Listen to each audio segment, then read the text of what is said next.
Was bring your cat to open circle night. I would have definitely brought my cat. I will in the future. I'm going to start though with a short story about my cat.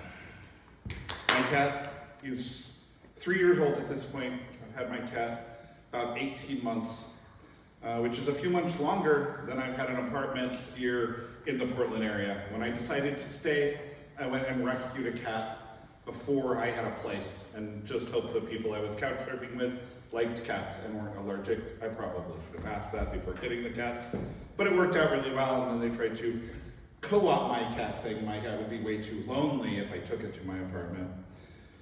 I spent about a year before that couch surfing between here and Atlanta, looking for a wonderful artistic community. And it was a really tough choice because these two cities do have a lot in common. They are very different though. I do miss the music scene in Atlanta. The first time that I showed up to Atlanta, Wu-Tang was playing a free concert in the park, and I don't think I slept for 3 days after going to different house parties and underground events. They have a wonderful 24-hour culture. Here in Portland though, our performance, our small group things are very, very strong, and our circus culture is great. But back to my cat.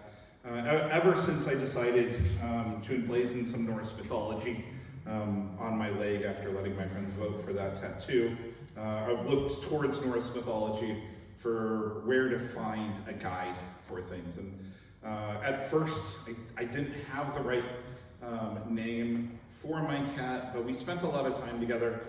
It was a bit of a difficult time, although I love being around people and I love couch surfing. There wasn't a lot of stability there at that point in time. And whenever I woke up, my cat was there for me, no matter how difficult things were, and gave me a lot of attention. It might have had something to do with me not feeding her until the morning, and she thinking that I had forgotten her by the time the sun had come out. But she was there to wake me up and be there for me in the stormiest of times, which is why I gave her the name of Skithblathnir. And in Norse mythology, Loki decided that he was going to steal Sif's hair, and this did not go over well with Thor, who threatened to break every bone in his body every day until he fixed it.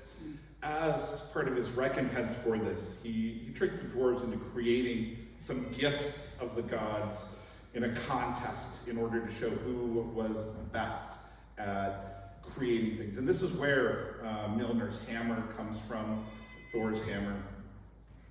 But the gift that my cat is named after is actually an origami boat that folds up into your pocket, can get you through any storm, and is always with you through difficult times. And this idea of a boat that can fold up and travel with you makes a lot of sense when you know some of the Norse history, that they would actually pick boats up and move them across bodies of land as part of transporting goods. It would be very useful to have one that kind of folds up and is with you at any point in time.